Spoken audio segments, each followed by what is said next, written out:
Hello there, good evening Sri Lanka and a warm welcome. We're coming to you live and exclusive on Channel I with the Leader in Sport with the 72nd Bradby Shield encounter. The first leg of which is happening here at the Royal College Sports Complex this evening. As we speak, the crowds are just walking in. The crowd is heating up. The grounds are looking absolutely brilliant today. This carnival of a spectacle could only happen with the Bradby coming alive. We're going to talk to you a lot more about what's going to happen in the game today. It's an interesting start to the first leg of the 72nd Bradby Shield, with Royal College winning last year. Trinity College also, despite everything this year, will be bringing their A game when they come on the field today. It's going to be an interesting encounter. Two brilliantly matched teams going to play their hearts out. What more can you ask for in sunny Sri Lanka with a little bit of a drizzle coming down, pitter patter, all that happening here at the 72nd Bradby Shield encounter 2016. Time to throw you to Sean, who's going to talk to you a little bit more about what's going to happen on the field today. Sean, it's over to you. Thank you very much, Anura. Good evening, Sri Lanka. Here we are. The crowd's just piling in to the Royal Complex for the 72nd Bradby. You can't think of anything else more than this. I mean, I'm trying to think of something that I could actually liken this to. This is Sri Lanka. This is tropical. This is the weather at 33 something. The boots are going to be cooking a lot more than that. But that doesn't matter, because this is about heart. It's about pride, it's about history, and it's about the oldest school's rugby fixture in the world, the Bradby. And here we are. Take a look on screen. The crowd's getting their voices all ready, the passion which will overflow shortly. Unbelievable stories, because look at the history of the Bradby and you'll think about what is at stake. Royal College, of course, winning the Bradby last year, but this year, the season has been an absolute cracker. Have a look at the crowd, all dressed up for the occasion. This really is the absolute apex. It really is the most looked forward to rugby match, I suppose, not just here in Sri Lanka.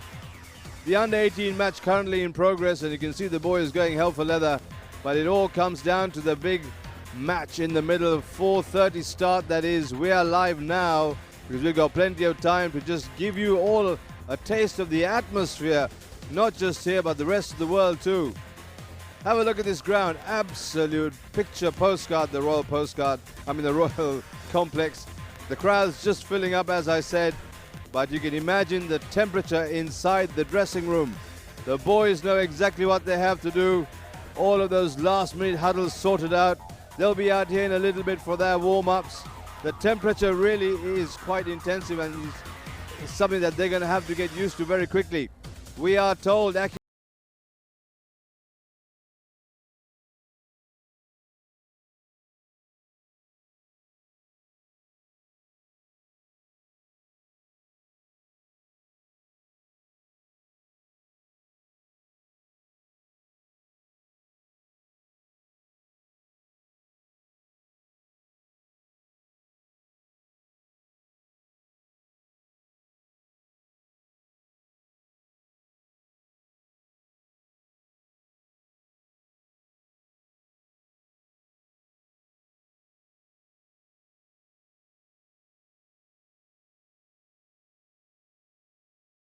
Ratner, the former Royal skipper, and next to him Milinda Gunawardena, of course, the Trinity skipper, who will just have a chat very quickly. Mano, this weather, training, coming out in the middle, apart from the pressure and the temperature, is going to be a bit tough, mate.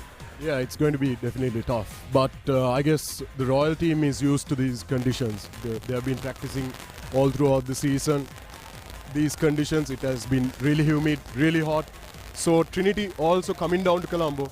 We know training in Kandy is quite tough, and when you come down to Colombo, low elevation, good oxygen percentage, they can breathe well. So Trinity likes these kind of conditions. You know, I don't have to mention that they like to open the play, unlike Royal. Royal would like to ideally stick to their game plan, keep the game tight, keep the game with the forwards, combine the backs whenever they can. But Trinity, on the other hand, ideal conditions for them, and they've been picture perfect in their last outing. So it's going to be a tough battle out there in the middle for the boys. It's going to be a real cracker, because if you look at the past performance, at least the last weekend for both schools, tough weekends really. So Royal drawing against St. Joseph's was a big surprise, including for St. Joseph's, I think. And today, given the conditions, everything, of course, you are the defending champions. But does that have any relevance in the middle today? Not really. It's a new day, new game, new Bradby Shield, new set of players. Of course, the both teams have colorsmen from the last year, but that doesn't really count. Some of the colorsmen have been dropped as well due to their performances. So you have to play up to a certain level. If not, you're not going to make it to the team. All right. Melinda, mate, nice to have you down here. Of course, we talk about the altitude and the different temperature stories certainly matter, but Royal at home, defending champions, home turf, home territory, Trinity coming down, Bradby Shield. What does it feel like? Yeah, Sean, I mean, I know that Royal is coming as underdogs to the game, but nothing should be taken away from the Royalists. It's a Bradby after all. It's all about the performance on the day, how hungry you are to win the game, win the shield. Trinity is going to try their best to come back and regain the shield, and I don't think the Royalists will give it easy. Totally agree with Manil. The Royalists are going to play to their strength. Royal is a team that is really good at playing to their strengths, and I think they have one of the most strategic coaches behind the scene. So I'm pretty sure he has a good game plan in place.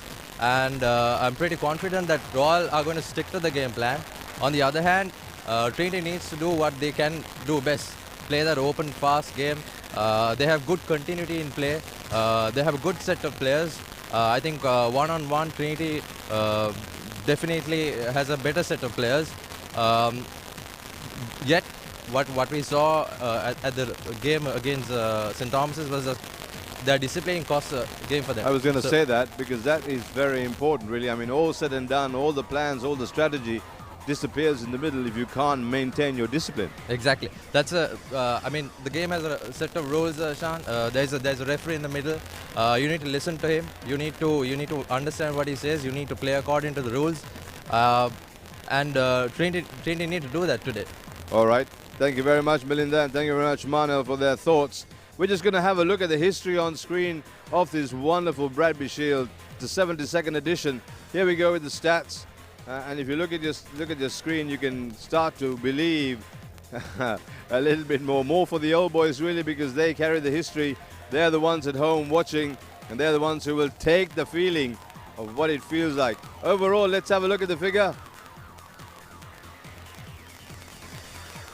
There you go, on screen. This is, of course, the recent past on your screen. As you can see, the years and the results. Reads absolutely wonderful. But, of course, those statistics, and it's all about statistics when you look at these things.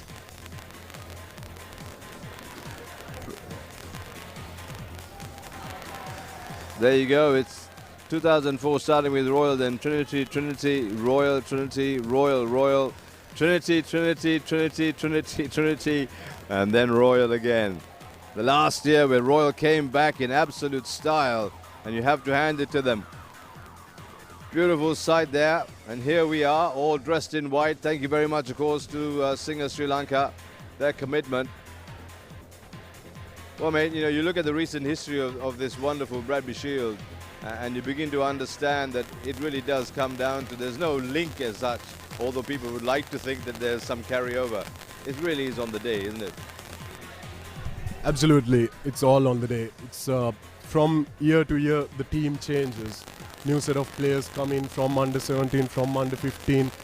They look forward to play for the first 15 team one day. How long did you look forward to play? Oh, yeah. I look forward to play about 4 years, good 4 years. Waited to wear that jersey. That was a pride moment. Run out in the middle, special. Absolutely. That's just amazing. After playing the under 17 match, and when you sit there right here on the ground watching the first 15 guys play, and looking at these, you know, spectators getting together, getting packed, sports complex gets absolutely packed. It's just buzzing. I mean, it's busting Yeah, at the yeah, seams, yeah. and it's like generations. You got Yeah. little kids, grandmothers, everybody here. And it's a wonderful story. Millie, the last word made before we go to see what the highlights were last year. Coming down to Colombo is always a bit of pressure, or you think you look forward to try and put some pressure on Royal College? I think, San, that doesn't really matter. I mean, if you take a look at a few games played in the past, Trinity has come out and played, excellent rugby here in Colombo as well. I think that venue doesn't really matter. So you're telling me that there is nervous energy, but you put it in the right place, you channel that, and you make that work for you. Exactly. Sometimes we make a better effort at the Colombo Lake, because it's people do talk about the fact that it's a lot of pressure. It's not a home game. It's played at the complex where it's where the Royalists live and breathe. It's the cauldron. Brilliant stuff. All right, let's have a quick look now at last year's second leg highlights of what happened and how Royal finally got their hands on the Bradby Shield. Here we go. Oh, he's the biggest part of this rugby, and he has brought history and joined it with a grand win for Royal College. That's the first try, or the highlights of the first try scored by Supun, the number 8. Then the penalty. That was the penalty kick by Aski. Pull back. There's a good pass there from Jai Singer, and then easy passage of hand. Good try.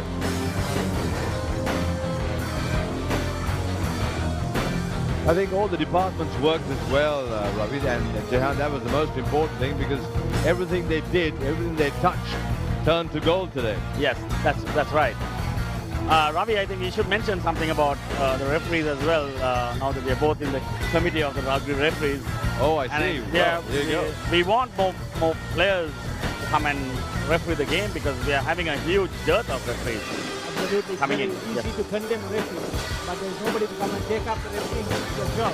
It's a very hard, Exactly. a thankless job when everybody is. wants to, But Ravi, it's about creating a career pathway for refereeing in Sri Lanka. You give them the opportunity, give them the incentive, make it a good professionally paid job, and it'll happen. Here's the last bit of that final. Royal College celebrate in no uncertain terms. Euphoria around the ground, joy around the world for Royalists. For Trinitarians, a harsh day. Here are the stats on screen. 49 unanswered points. The team walking up. Whoa!